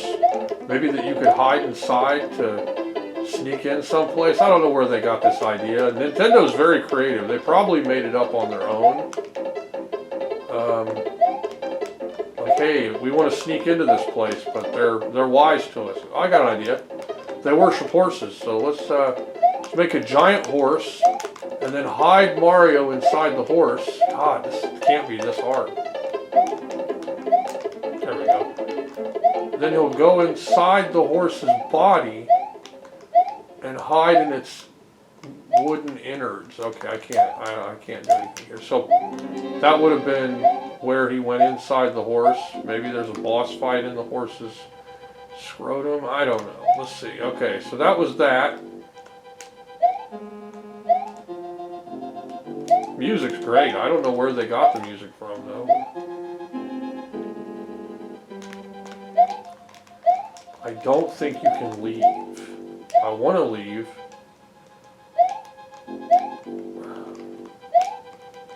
Oh, look, he can look up. And he can squat and pull his hat down over his eyes like someone's coming into his bedroom about to whip him with Hot Wheel tracks. Like, did you smoke my cigarettes? Ah! Okay. actually he got drunk and dropped his cigarettes in the toilet and didn't even see it, and he flushed them, but he didn't remember. So you're gonna get whipped with some Hot Wheel tracks for no reason, Mario. All right. Remember getting Hot Wheel tracks for Christmas and crying? It was the one present that you really didn't want for Christmas.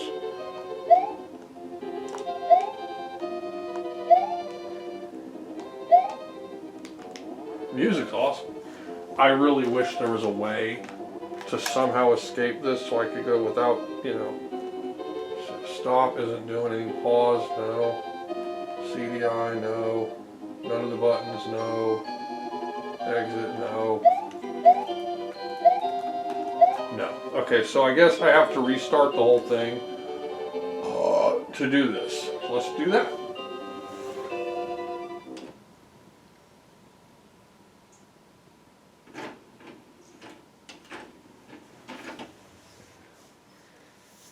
Here we go.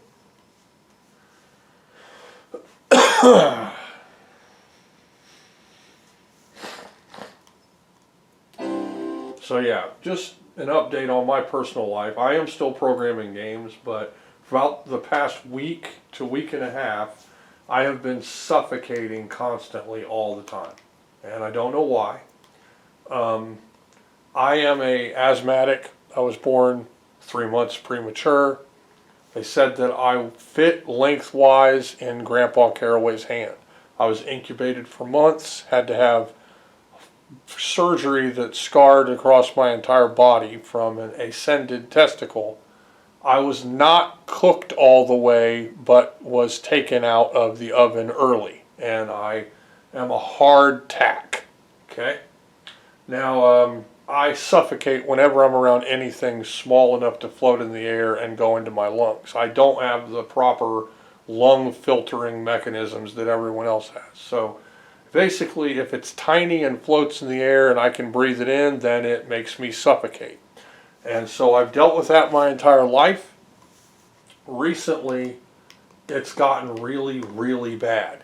And I'm having to use nasal spray just to breathe through my nose, flu medicine to help clear lung congestion, chest congestion, allergy pills to kind of curb the allergic reaction throughout the day, and inhalers constantly to even be able to breathe. So if all of a sudden I'm gone, I probably died. But don't worry, no one is going to miss me. Okay, there's a good chance if I die, they're going to have a big party because I am a monster. I'm a terrible person, and no one loves me, and no one should love me. And my children definitely shouldn't visit me or check on me or, you know, call me or email me or anything like that, because I'm a despicable human being. I don't deserve to breathe. I don't deserve to live or be loved. And, you know, just because you spend 20 plus years of your life loving children with all of your heart and raising them better than anyone else, putting them in high ability, high creativity schools and teaching them everything you know, and being told constantly by everyone that knows you that you're the greatest parent and that your kids are the best kids ever, and by your kids that they love you and you're the greatest papa ever, literally constantly all of the time for 20 years, that does not entitle you to being loved by your children after they grow up and move out of your house. And so when your wife, when her narcissistic personality disorder ass mask falls off and you realize you married the town pump and it messes up your life permanently, you will not be loved from that point on, okay? So that's my current situation. If I die suddenly, don't mourn me, okay? And don't worry, my kids aren't going to be mourning me. My whatever, wife, ex-wife character in my life there, she's definitely not going to mourn me. No one, my parents, God, my dad's already dead. My mom's not going to mourn me, you know, because I remind her of her failings, right? So you can't, you know, she always wanted 2 little girls. That's why she tried to steal my 2 daughters, my first 2 kids that I had, because they were basically free to take, and all you had to do was lie about somebody saying that they were an abusive parent and tried to steal their kids. And, you know, when they cut you off from your family, that's actually them being bad. They should still let you take your kids wherever and do stuff, because when they stand at the top of your stairwell and tell you to your face, you're going to have to come to me to see your kids, you should just totally let them be part of your life from that point on. It's just know this. Some gypsy demoness cursed me before I was ever even born, and I am not allowed to be loved or have success in this life no matter what. That's just how it is. So I know no one's going to mourn me when I die, but there's a good chance I'm on the way, because, you know, I'm suffocating. All right. I'm in a hole and I can't get out, okay? Now, back to the video game. Let's go ahead and reset this, and I'll show a couple more levels, and then I'm going to show something else that's pretty cool.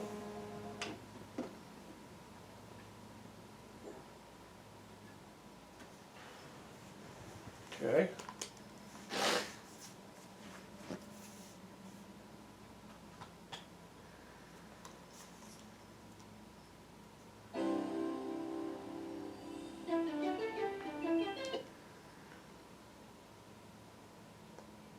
Nova Logic. Why didn't they finish Wacky Worlds? Someone needs to. Some nerd. Come on, nerd.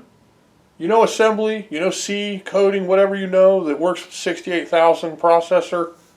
Take this shit that they didn't finish and finish it, and pop out Super Mario's Wacky Worlds 2026. Okay, so that my CDI will have more games. Now, some people are making CDI homebrews. There's a handful of super good looking games.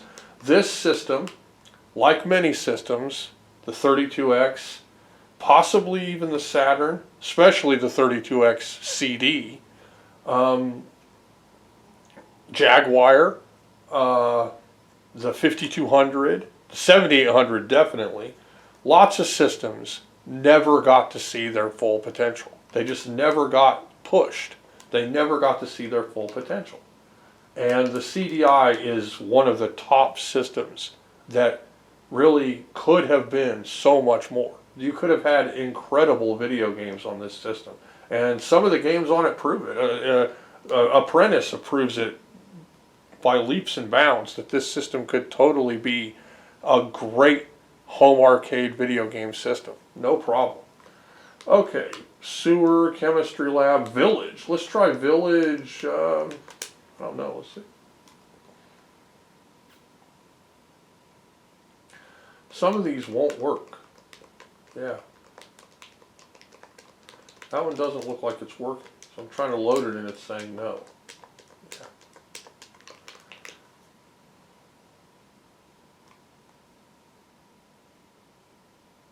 I don't know, it seems like it wants to load, but it's not. Alright, let's try this again. Now if you just tap the button, it restarts. Oh, now it didn't. Okay, so you can actually hit the close button though. There is no reset button for the Philips CDI systems though. It just resets when you open the tray. Just figure, okay, we'll combine those two things. The trays are notoriously fragile. The systems are gigantic, heavy. They're every bit a early DVD, VHS, or VHS player in size and weight. You know, they fail. They kill them. They destroy themselves. Be careful what I say. YouTube is a bastard. YouTube's going full corporate. I've never seen more commercials in my life. Everything is corporate. AI is taking over. It's just, they need to stop. You're going to notice how when you get the survey from YouTube, how has your YouTube experience been? Rate these things. What kind of problems do you have with YouTube? Notice how they will never ask you if one of your problems is there are way too many freaking commercials and that nothing on YouTube is worth minute-long commercials. They need to stop. And they're not going to. It's only going to get worse. But it's a crock. You have to pay them. If you use an ad blocker, they will ban you from YouTube. You are not allowed to use an ad blocker. You know? You can't. You're just not allowed to. So, okay, that again, it did not work. So Village does nothing. I know there are other scenes, though, because I've played them on this, but suffice to say, Super Mario Wacky Worlds, this is the demo. This was what someone was using while testing the game, and then they closed the doors and said, we're dead. Our hippie animation studio destroyed our reputation, and even in the time it was out being purchased, their hippie animation department destroyed their reputation. I feel sorry for that animator because, like I said, a sole continuous legitimate work from that animator would be totally fine because the whole style would all work in itself in its own contained world, but it doesn't work well when mixed with video game graphics or pretty much anything else. It's shit and ice cream. If you mix shit and ice cream, you get shit. Okay.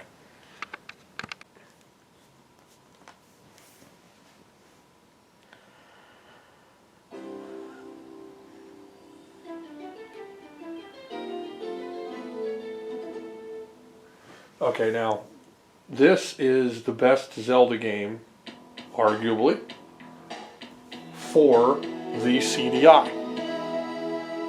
It's not Faces of Evil and it's not Wand of Gamelon. So guess which one it is. It's Zelda's Adventure. Okay. Now, in this game, you're Zelda. You're doing the same thing that Link did in The Legend of Zelda, which probably should have been called The Legend of Link, because you very rarely see or hear from Zelda at all. It has nothing to do with her. Okay.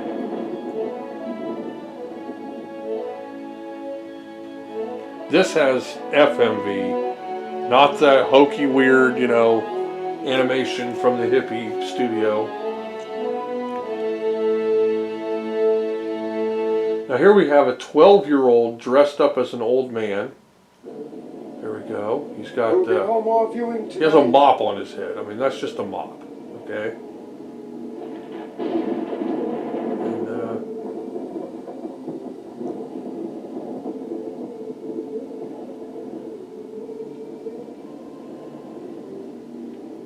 this has the retro gen smoothing, and so this is a little taste of what you're going to get later when I show some of these movies. And so it was that Janet, Lord of Darkness, had taken Janet. over Tomac. And so it was that Janet, Lord of Tennis, captured Link.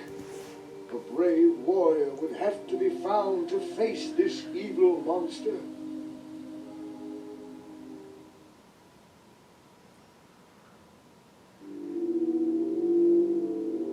I think this is great. I love it. And so I found this champion of strength and courage. It is you, Princess Zelda. With this magic pendant, go forth, and with each sign you gather, so too will you gain knowledge. Find your magic wand, use it wisely, and listen to your allies along the way. Go now, my princess, restore the celestial signs and rescue Link.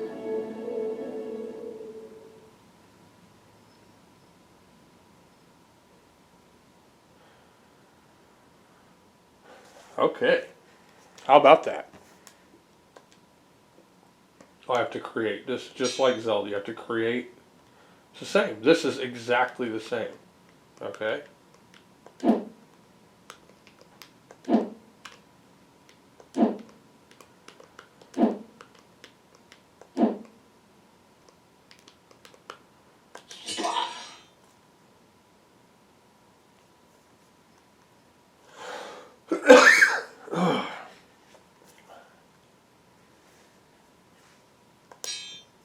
Exactly like The Legend of Zelda, just better graphics. They took the code, better graphics. Now, look at this, top down.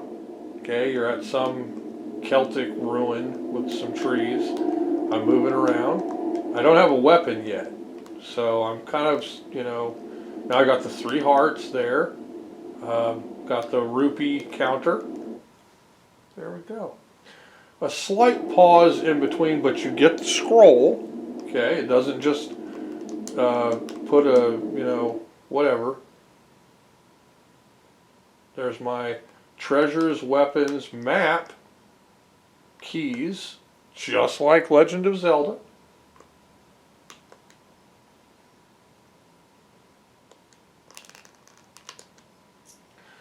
Wait a minute, I'm doing something wrong here. Okay, return to game. I think I just have to push, there we go. Now, my complaint with this game is, I don't know, kind of unwarranted, I guess. It's just, it's a personal preference complaint more than a legitimate complaint. The voice acting in this game is cringe. Like, it is, when you think of The Legend of Zelda and how people are and stuff, it's kind of hard to accept the voice acting. It's good, but it's good for, like, I don't know, some kind of, I don't know, like a adventure game or something. It's not really good for this game. It just doesn't jive, in my opinion, with what I think of when I think of The Legend of Zelda. I would think of, like, kind of elvish voices or kind of, I don't know, something, just something different. It's got, the voice acting isn't necessarily bad. It just doesn't seem to fit with this particular game. That's my one complaint with this video game. Once you get a weapon, which I can't remember. Do not be hasty. There is something you must have nearby here. Exploration is the key to your success. There you go. See, that's kind of okay, but I don't know. It sounds like some voice actress for the Reading Rainbow or something. I don't know. It doesn't. It sounds like Sesame Street, right? It doesn't sound like it fits with Zelda. Like, maybe if it was an echoing voice that sounded kind of elvish, right? Like, I don't know. Zelda, There. Zelda, There. do not roam unprotected. Look nearby for something to aid you.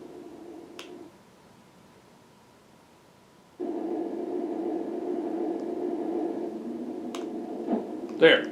Now I have this. Now, it looks like maybe it's a sword, right? So now you got a weapon. I actually really like this game, and I've never gotten into as much as I probably should have. It's not easy. Okay, now I got some money. See, because I died that easy, right? The play is kind of slightly sluggish. But again, this game isn't bad. Now, the voice acting sometimes is very cringeworthy and annoying. I already started with the sword. That's cool. So yeah, is this a bad game? No, this is not a bad game. This is actually a really fun game. I'm glad they went with acting with the FMV instead of the animation that plagued the Wand of Gamelon and the Faces of Evil and Hotel Mario. They just, like I said 3 to 4 times now in this video, it's not inherently bad, it just doesn't blend well. Please attend me. A traveler of kind intentions has found me at last. I am collapsed with thirst and dryness.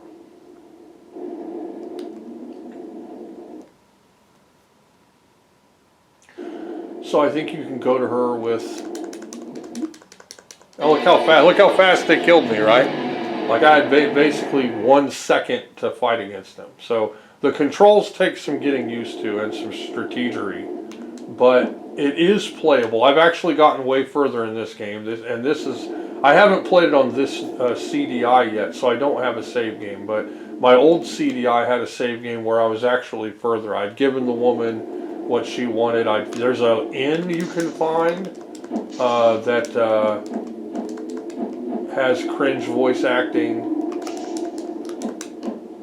And they do give you hearts sometimes, so you can get your health back. I love the graphics. I think it looks great. It's got that going for it. It looks great. It's very surreal. Now, okay, what's the problem? There's no music.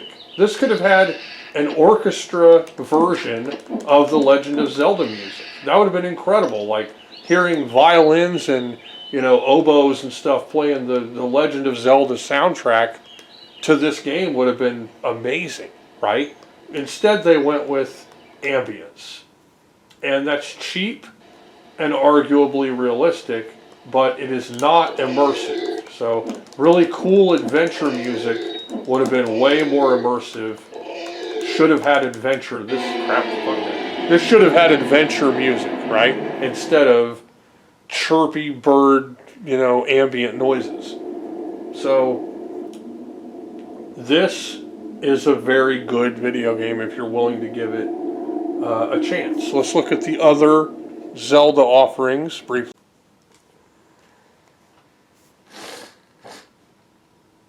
Phew.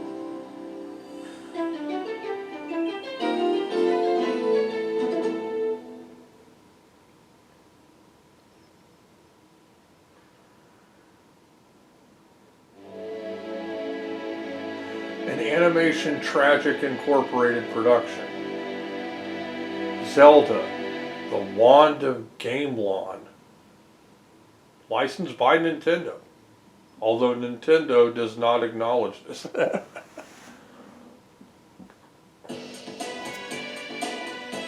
Hey, there's music.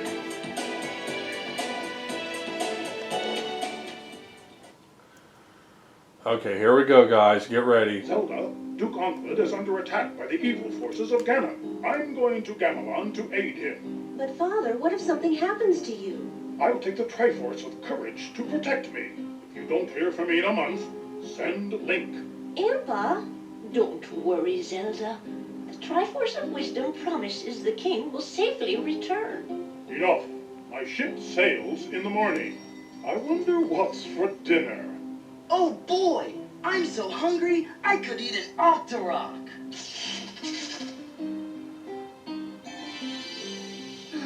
A whole month gone, and still no word. I'm certain he's all right. Yeah, that old Ganon's no match for the king. Link, go to Gamelon and find my father. Great! I can't wait to bomb some Dodongos. Wake up, Impa. We're going to Gamelon. All right, dear. I'll get the Triforce of Wisdom. Oh yeah, this one you're Zelda. So the other one is the my boy one, okay. And this one is a side-scrolling one where you're Princess Zelda. There we go. Now see your Zelda.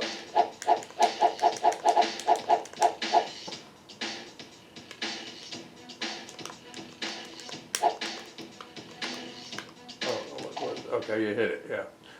Remember, you stab people with your sword to interact with them. Okay. Oh, that made me leave. Okay, so now the confusion is set in. Okay, I guess I go to the left. Oh, and it activated boar. The boar. Now, endless boars will chase after me.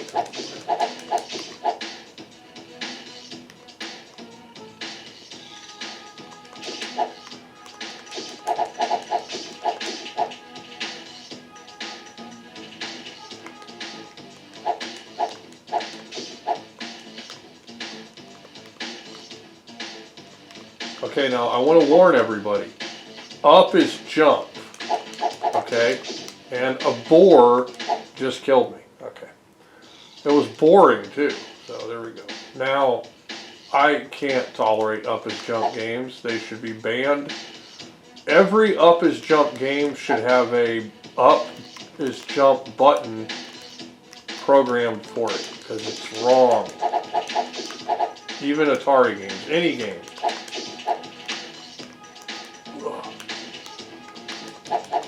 Damn it. Okay, yeah, if you're standing by that barrier, Boars can kill you, but you cannot strike them with the sword. Because, you know, this has perfect hit detection. There we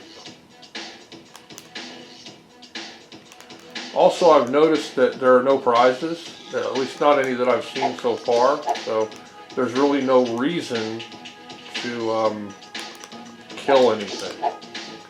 There we go. I made it in. Okay, now here we go. Now, right away we have a boss battle that is insane. Look at that. It's a armored Triceratops creature that it really looks like you don't want to go down there. Like, does that make you feel like you want to jump down there and try to fight that thing? It looks to me like it's saying, whatever you do in the whole world, don't go down there and fight that thing. Oh, look, bats are going to kill you before this Triceratops kills you. Okay, there we go. I'm going to leave now because fighting that thing is prohibitive. Okay, here we go. I'd rather get killed again by a boar than fight that. Oh, there we go. Yeah, I'm dead. Okay, so believe it or not, you can play this game, and it does control okay, I guess, once you get used to the up is jump horror. It's a huge map.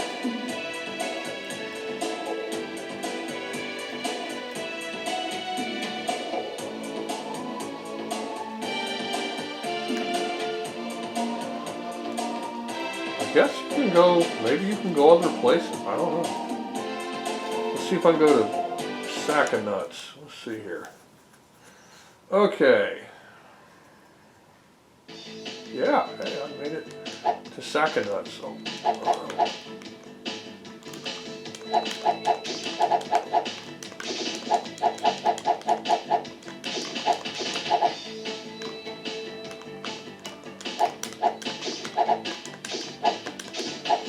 Oh, God, man. Okay, yeah. Pretty hard to play, in all honesty. Okay, one more, and then we're going to run. Okay. The moment you've all been waiting for.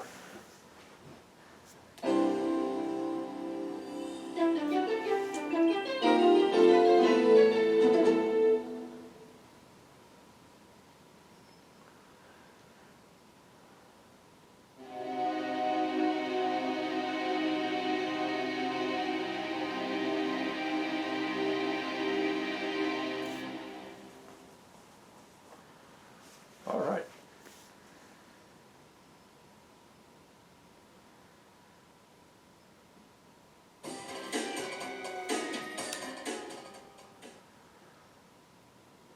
Gee, it sure is boring around here. My boy, this piece is what all true warriors strive for. I just wonder what Ganon's up to. Your Majesty, Ganon and his minions have seized the island of Korodai.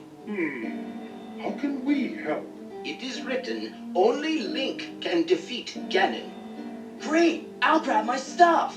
There is no time. Your sword is enough. How about a kiss for luck? You've got to be kidding. Squadala, we are off. Wow. Squadala. What are all those heads? These are the faces of evil. You must conquer each. I guess I'd better get going. Here is the map. Where do you wish to go? Nice dissolve. Okay.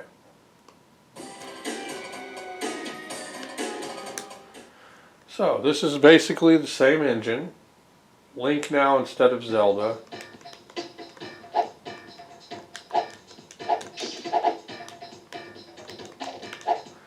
Now you have to strike prizes to collect them. Blows. Ropey goat chunks. Now doesn't it?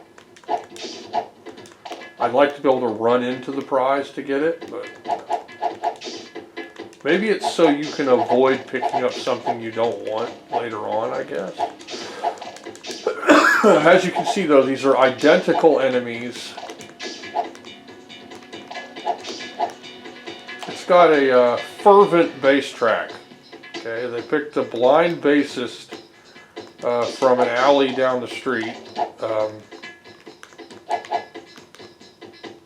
He did a good job. All right.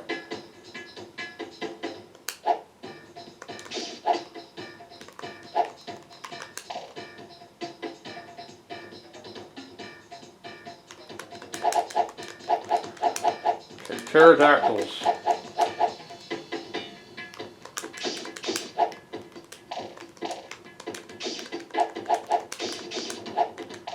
I think if you kind of have Jedi mind trick kind of skills where you can kind of predict before what you want to happen before you do it, then you have more luck with it. It's almost like you hit the buttons and I won't call it lag, but it kind of is. Okay, so it has the, you know, Zelda 2 kind of look to it, but, you know, better. And I could probably stand here and get just rich. I don't know. I can leave by going to the door. So, there you go. That's where the my boy came from. Okay, now here's another one that's really funny. This is definitely, you know, a creepy uncle vibe going on here. Lamp oil, rope, bombs. You want it? It's yours, my friend, as long as you have enough rubies. Okay. And you want those, right? You want the bombs. Definitely. So, is it a bad game? It's a little bit slow. But once you get a feel for it, it is playable. I think that Zelda's Adventure is way more playable. Hotel Mario and The Apprentice are like arcade level playable. It's, you know, pretty much no lag or anything like that. It's playable. You can play those games. This seems a little bit hard to control, but once you get a feel for it, once you force yourself to endure it, then it's a playable video game. Someone out there played this and they were like, "This is awesome!" Okay, back in the day. Okay, now there are a bunch of games for the CDI. The ones I've shown you are, for the most part, ones that I own. I used to have a larger library, but I pawned them. And, you know, long ago, like probably 15 years ago or more. And they were still valuable and rare at that time. But what I did was I backed up a lot of the ones first because I did have, you know, they have zero protection and you could basically back up your whole setup, you know, and some of them are downloads. You could download ones and then turn those into discs. So my collection is kind of a mishmash of games I own, games I used to own that I backed up, and games that I downloaded and burnt to disk to be able to try out. One of my favorites, though, is one of the only video games that can actually be said without words, and with a simple hand gesture, and that's this. Okay? This is the hand gesture. Okay? What game is this? Can anyone guess?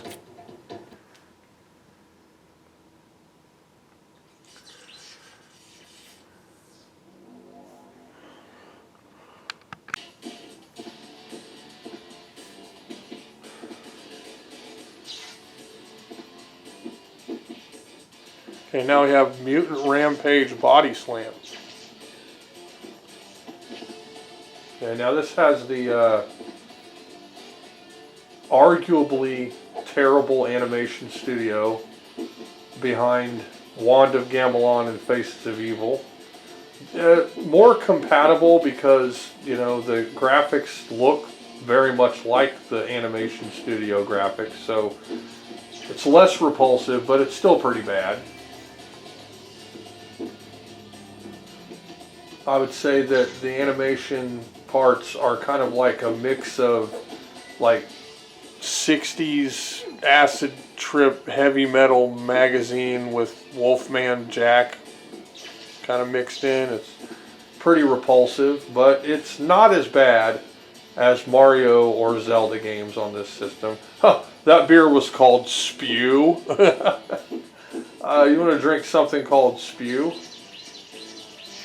So, some people say this is the best CDI game, whereas I would think it's probably The Apprentice, which is, I don't know, easier to play, but I like this game. It's okay. Here we see the female protagonist, Tori.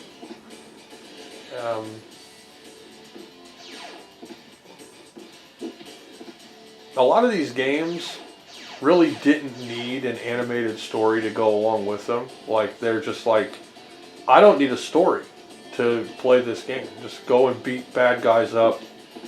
You know, it's fine. But that guy's head came off and he kept on fighting. That's always fun.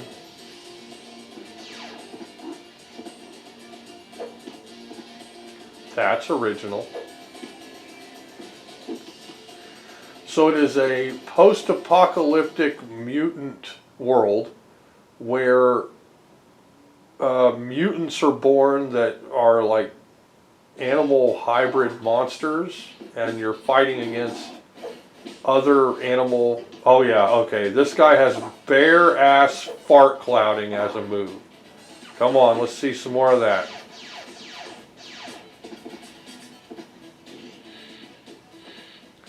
Probably the second time I've seen bare ass fart clouding as a weapon. I mean, of course, Chaos from Primal Rage has bare ass cloud farting as a weapon. Okay, so did the RetroScaler2X repair broken VCD modality? No, because it made it look slightly better, but maybe not better than the pass-through mode itself, which is better because it pipes the signal through HDMI. Well, if you use RCA inputs on these HDTVs, if your resolution is anything less than around 800 by 600 or something from Windows 95 or higher, or lower I mean, then it's going to have like a crosshatch kind of mishmash effect and really poor signal quality, like really greatly degraded signal quality with the RCA. S-Video is a little better, but it still sucks.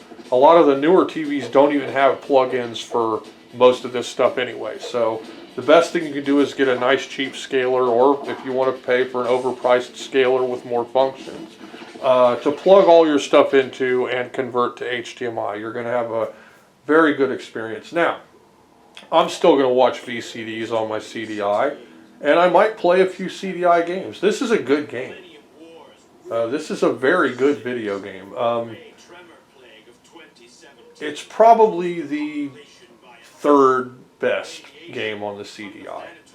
Yeah. That was me after I was born right there. They cut off my beak. Yeah, there's my mom. Okay, there we go. And that's my ex-wife. So they knew what was going on. All right, so it's all pure cringe. The game's okay though. It plays well and it's fun if you can stand it. It's not Streets of Rage, but it's not, you know, Double Dragon for the 7800 either. I mean, it's an okay fighting game. Okay, this is Wolfman Jack with a robot jaw and weird pants. Okay.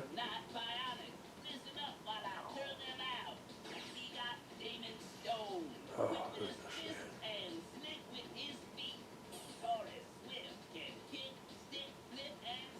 Tori, she's a different color in real life. That's fine. That's great. Must have been a last-minute change to make it a less, a more diverse crowd, I guess. I don't know.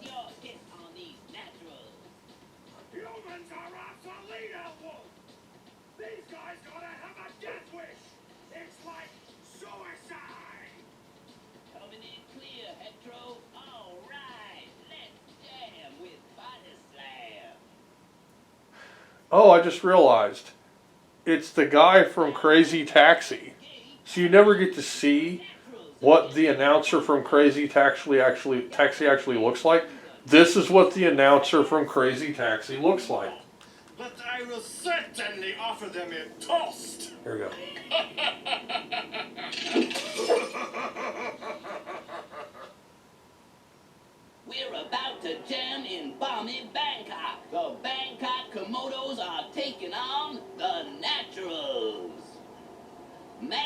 Komodo, boss of the Komodos, how do you feel about fighting these naturals?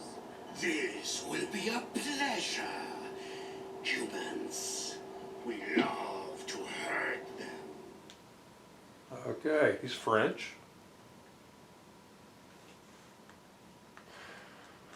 So yeah, we've learned a lot. We know now what the announcer for Crazy Taxi looks like, because you never saw him in the Crazy Taxi game.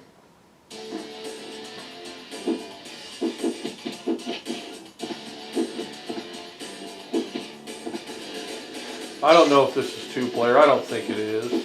Honestly, I don't care. Okay. Oh boy.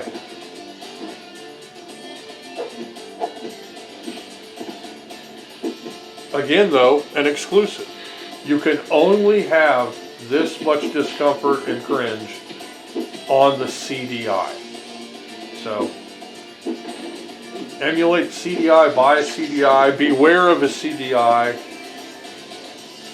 If you want to, you know, be cruel, then only give your children a CD-i and no other form of video game or media until they're 21 years of age.